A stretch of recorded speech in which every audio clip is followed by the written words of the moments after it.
আর তোরা তো সবাই জেনজি এই কিছুদিন আগে একটা সিনেমা বেরিয়েছিল। তোরা অনেকেই মানে জেনজি স্টুডেন্টরা বা এই স্টুডেন্ট সমাজ মোটামুটি অনেকেই তোরা নিশ্চয়ই সিনেমাটা দেখেছিস বা অন্তত কথাটা শুনেছিস। সেটা হচ্ছে সাইয়ারা, সে বিখ্যাত গান সাইয়ারা তু তো বদলা নেই। তো এখন কথা হলো যে হঠাৎ তুই বলবি স্যার সাইয়ারা নিয়ে আপনি হঠাৎ কথা বলতে বসলেন কেন? কারণ সাইয়ারা সিনেমাটায় যে কাহিনীটা দেখিয়েছিল সেটা কিন্তু খুব প্যাথেটিক। মানে নায়িকার তোর হচ্ছে যে একটা সময়ের পর স্মৃতি চলে যাচ্ছে বা একটা সময়ের পর সে সবকিছু ভুলতে বসেছে। এখন থাম্বনেল দেখে তোরা কিছুটা বুঝতে পেরেছিস কিনা জানি না। এই সমস্যাটা মানে আমি তো এখানে এই চ্যানেলে তো বায়োলজি পড়াই, 9 থেকে 12 বা নিটের বায়োলজি পড়াই, সবাই এতদিনে জেনে গেছিস। কিন্তু তা সত্ত্বেও আমার মনে হলো এই কথাটাও তোদেরকে একটু বলা দরকার যে এই জেনজিদের একটা খুব মানে খারাপ অভ্যাসের মধ্যে একটা পড়ে, সেটা হচ্ছে লেট নাইটে ফোন ঘাঁটা। তুই ঘুমোতে যাওয়ার আগে 30 মিনিট থেকে 1 ঘন্টা, কেউ কেউ তো কখন স্ক্রোল করতে করতে কখন যে সময় চলে যাচ্ছে বুঝতে পারছিস না। একটা স্টাডি তোকে আমি একটা কিছুদিন আগে একটা রিসার্চ হয়েছে, একটা মানে তোর সমীক্ষা টাইপের হয়েছে, সেখানকার একটা তথ্য শুনলে তুই চমকে উঠবি। 2024 সালে, আর 1 মিনিট এই ভিডিওটা কিন্তু কোনোভাবেই স্কিপ করিস না। ভিডিওটা শেষ পর্যন্ত দেখলে তোর জীবনের একটা অনেক কিছু পরিবর্তন হতে চলেছে, এটুকু তোকে বলতে পারি। এই কটা মিনিটের সময় আমাকে দে, তো জীবনটা দেখ অনেকটাই পাল্টে যাবে। 2024 সালে একটা সার্ভে হয়েছিল, সেখানে বলছে ইন্ডিয়ানরা মানে শুধুমাত্র 2024 সালের কথা বলছি, টোটাল 1.1 ট্রিলিয়ন ঘন্টা, ক্যান ইউ ইমাজিন, ট্রিলিয়ন ঘন্টা মোবাইল দেখে কাটিয়েছে। যার মধ্যে 70% টাইম তারা কাটিয়েছে সোশ্যাল মিডিয়াতে। জাস্ট ভাব, 1.1 ট্রিলিয়ন ঘন্টা। আমাদের দেখবি এই সমস্যাটা যেটা হয়েছে, যে সেটা হচ্ছে যে আমাদের ঘুমানোর আগে একবার ফোন দেখা চাই। তোরা স্টুডেন্ট, তোদের সামনে পরীক্ষা আছে, জীবনের এখনো অনেক পথ চলা বাকি। এর মাঝে সমস্যাটা তোদের যেটা হচ্ছে, এটা আমি চাইবো এই ভিডিওটা তোরা বেশি বেশি করে শেয়ার কর, বা গার্জেনদেরকেও সম্ভব হলে শোনা, বা আপনারা যারা গার্জেনরা দেখছেন আপনারাও কমেন্ট করে জানাবেন। এখনকার জেনজি বা একটু বেশি বয়সী অনেকেরও তোর হচ্ছে ঘুমের সমস্যা দেখা যাচ্ছে, এবং তার সাথে সাথে আরও একটা বড় সমস্যা দেখা যাচ্ছে, যেটা হচ্ছে যে দেখ আমাদের যেটাকে আমরা সহজ ভাষায় পেট বললে, মানে যেটাকে আমরা গাট বলি বিজ্ঞানের ভাষায়, বায়োলজির ভাষায়, সেখানে না অনেক ব্যাকটেরিয়া বা এরকম অনেক মাইক্রোবায়োম বাস করে, যারা আমাদেরকে অনেকটা সাহায্য করে, যারা আমাদেরকে অনেকটা আমাদের দেহে, আমাদের এই লাইফস্টাইলে, আমাদের বেঁচে থাকাতে তাদের অনেকটা রোল আছে। এখন এই যে ঘুমের সমস্যা বা এই যে ফোন ঘাটার সমস্যা, বিজ্ঞানীরা বলছেন এটা থেকে তোর গাট মাইক্রোবায়োমও কিন্তু ক্ষতিগ্রস্ত হচ্ছে। আর এর ফলাফল কি হতে পারে শুনলে চমকে উঠবি। এই রিপোর্টে এটাও বলা হচ্ছে মোটামুটি 72% স্টুডেন্ট দিনে 7.5 থেকে, মানে একটা 24 ঘন্টার মধ্যে 7.5 থেকে 8 ঘন্টার কম ঘুমোয়, যেটা কিন্তু লং টার্মে তার অনেক বড় ক্ষতি করতে পারে। কি ক্ষতি? তার হচ্ছে আস্তে আস্তে ওই সাইয়ারা টাইপের অবস্থা তাদের হয়ে যেতে পারে, যে তার মেমোরি আস্তে আস্তে কমতে থাকবে বা মেমোরি আস্তে আস্তে ভুলতে থাকবে। সে রাত 12টা বাজলো, 11:30 12টা বাজলো, তোর ইচ্ছা হলো, হয় কি হয় না তুই একটু কমেন্ট করে জানাতো যে স্যার একটু ইনস্টাগ্রামে রিলস দেখবো, কি একটু ফেসবুকটা স্ক্রল করব।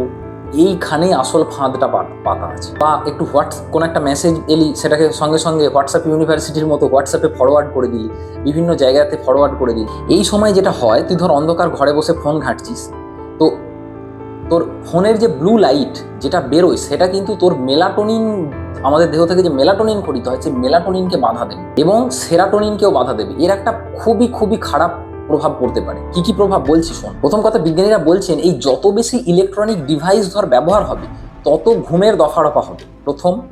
সেকেন্ড হচ্ছে, এই যত বেশি ইলেকট্রনিক ডিভাইস, তত আমাদের মস্তিষ্কের নিউরনের কানেকশনটা কমতে থাকবে। নিউরনের কানেকশন কমা মানে তোর মেমোরি কমতে থাকবে। আস্তে আস্তে তুই ভুলতে শুরু করবি জিনিসপত্র, পড়া তো মনে রাখতেই পারবি না। যদি এটা ঠিকঠাকভাবে এখন থেকে কন্ট্রোল না করিস, একটা সময়ের পর দেখবি লোকজনের নাম পর্যন্ত তুই ভুলে যাচ্ছিস। ভাবতে পারছিস কি অবস্থাটা, যেটা সাইয়ারা সিনেমাতে তুই অনেকটাই দেখিয়েছিল। এবং আরও একটা কথা বলছি, এইটা আমাদের দেহে এক ধরনের ইনফ্ল্যামেটারি মার্কার আছে। আমি খুব আমি সেই বিষয়ে জটিলতায় গেলাম না, শুধু এই নামটা বললাম। এক ধরনের ইনফ্ল্যামেটারি মার্কার আছে, যেমন ধর ইন্টারলিউকিন 6, এদের পরিমাণকে বাড়িয়ে দেবে। এবার তাতে কি হবে, তো ডিপ্রেশন থেকে শুরু করে, মন খারাপ থেকে শুরু করে, জীবনে সব কিছু শেষ হয়ে গেল, এরকম আস্তে আস্তে একটা মানসিকতা চলে আসবে। অ্যাকচুয়ালি এই সকল যে ঘটনাগুলো ঘটছে, এটা দীর্ঘদিন ধরে ঘটতে থাকলে আমাদের ব্রেনে, আমাদের মস্তিষ্কে, আমাদের মাথায় এক ধরনের প্রোটিন সঞ্চিত হয় যার নাম হচ্ছে বিটা অ্যামাইলয়েড। এই বিটা অ্যামাইলয়েড কিন্তু সঞ্চিত যত বেশি হবে তত আস্তে আস্তে আমাদের মস্তিষ্ক আমরা ভুলতে শুরু করব, এবং সতর্ক না হলে সেটা কিন্তু অ্যালঝেইমারের দিকেও টার্ন নিতে পারে। অ্যালঝেইমার খুব ভয়ঙ্কর একটা রোগ। তোরা ক্লাস 11-এ যারা পড়ছিস, তোদের সিলেবাসে অ্যালঝেইমার, পার্কিনসন এই ধরনের রোগের কথা বলা আছে, সেটা তোরা জানিস। এইবার আসি অন্য একটা কথায়। এই যে কন্টিনিউ ফোন ঘাটার সময় তোর নোটিফিকেশন দেখতে পাস, এই যে টিং পিং পিং করে নোটিফিকেশন হলো, তোর মনে হলো ঠিক আছে একবার একটা বন্ধু কি মেসেজ করেছে, একটুখানি নোটিফিকেশনটা একবার দেখি না। তুই ওই একটা নোটিফিকেশন দেখতে গিয়ে কখন সেখান থেকে আরো 10টা মেসেজ খুলে ফেললি, সেখান থেকে আরো 50টা মেসেজ খুলে ফেললি, দিয়ে হঠাৎ করে ওই দিন মানে চোখের পলকে তোর কয়েক ঘন্টা নষ্ট হয়ে গেল, সেটা কিন্তু তুই বুঝতেই পারিস না, তাই না? এবার প্রতিটা নোটিফিকেশনে তোর ব্রেন থেকে একদম মাইক্রো ডোজের, মানে খুব অল্প ডোজের হচ্ছে তোর ডোপামিন ক্ষরণ হয়। এবার দেখ, একটা কথা শুনলে অবাক হয়ে যাবি, এই যে কয়েক হাজার বছর ধরে যে মানুষ বিবর্তিত হতে হতে আজকে ধর আমরা এসেছি, তো এই এত হাজার বছর ধরে যে মানুষের বিবর্তন, তখন মানুষের প্রধান শত্রুকে ছিল বল দেখিনি? বিভিন্ন রকম বনজ প্রাণী, তাই তো? তো হঠাৎ করে বনজ প্রাণী তার সামনে চলে আসতো, তারা ভয় পেয়ে যেত। তো হঠাৎ করে ভয় পেলেও তখনও কিন্তু এই ধরনের মাইক্রোডোজে ডোপামিন বা এই ধরনের জিনিসপত্রগুলো, এই ধরনের কেমিক্যালগুলো নিঃসৃত হতো। আর ব্রেন এত বছর বাদেও এইটা কিন্তু তফাৎ করতে পারে না যে যেটা শত্রু তখনকার দিনে হতো, সেম ঘটনা কিন্তু এখনো ঘটে। এই প্রতি সেকেন্ডে সেকেন্ডে রিলসের দুনিয়ায় তুই যখন যেতে চাস, প্রত্যেকটা রিলসের শুরুতে দেখবি তোর ব্রেন একটা এরকম একটা রাসায়নিক নিঃসৃত করে। কিন্তু এটা তাহলে কি হবে? এক আধবার হলে ঠিক আছে, এটা যখন তুই দিনে বারবার রিলস দেখছিস, বারবার এই জিনিস নিয়ে সময় নষ্ট করছিস, তাহলে একটা সময় যখন আসবে এই ব্রেন এত মানে তোর হচ্ছে যে ট্রিগার হতে হতে, এত নোটিফিকেশান পেতে তোর বডি এই পার্থক্যটা করতে পারে না যে এটা কি সত্যিই কোনো মানে বিপদের সংকেত নাকি কোনো রেগুলার সংকেত, যে আস্তে আস্তে যেটা ফলাফল স্বরূপ তোর ব্রেন আস্তে আস্তে বুড়িয়ে যেতে থাকে, তোর ব্রেন আস্তে আস্তে শুকিয়ে যেতে থাকে। একটা নর্মাল মানুষের ব্রেন যে বেশি সোশ্যাল মিডিয়া ইউজ করে না, আর একটা অন্য একটা মানে এরকম ইন্টারনেটে আসক্ত মানুষের ব্রেনের পার্থক্য, মানে ব্রেনের তুই ছবি দেখলেই তুই নিজে আঁকতে উঠবি। তাই এখনো সময় আছে, এটা কিন্তু রিভার্সেবল, এটা তুই চাইলে এখনো পাল্টাতে পারিস। সেই জন্য স্টুডেন্ট লাইফে বিশেষ করে আমার স্টুডেন্টদের আমি বলবো, তোরা কয়েকটা জিনিস মেনে চল। প্রথম কথা হচ্ছে যে ঘুমানোর অন্তত 30 মিনিট আগে, আমি জানি কথাটা শক্ত, বলা সহজ করা কঠিন, তবুও চেষ্টা কর। ঘুমানোর অন্তত 30 মিনিট আগে ফোন আর বা ঘাঁটা যাবে না। দরকার হলে বাড়িতে বাবা মায়েদেরও এই বদ অভ্যাসটা থাকলে তাদেরকেও বলে সতর্ক করবি।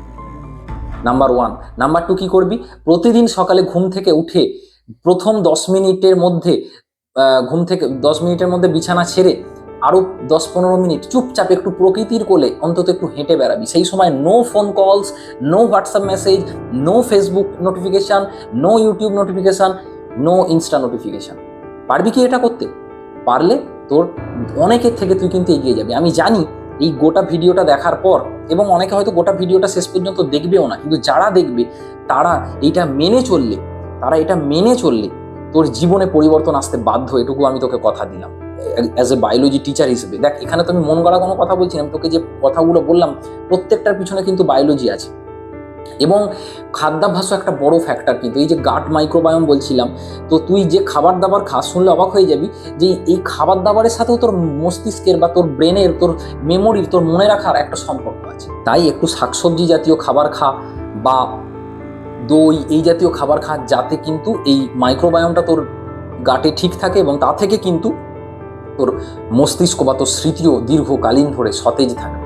তাই সিদ্ধান্ত কিন্তু এখনো তোর হাতেই আছে। সিদ্ধান্ত তুই নে যে এই ভিডিওটা দেখার পর এর পরেও তুই কন্টিনিউয়াসলি ইনস্টা রিলস দেখে সময় নষ্ট করে যাবি, নাকি নিজের শরীরের যত্ন নিবি যাতে বুড়ো বয়সে সব কিছু ভুলে না যাস। সিদ্ধান্ত তোর।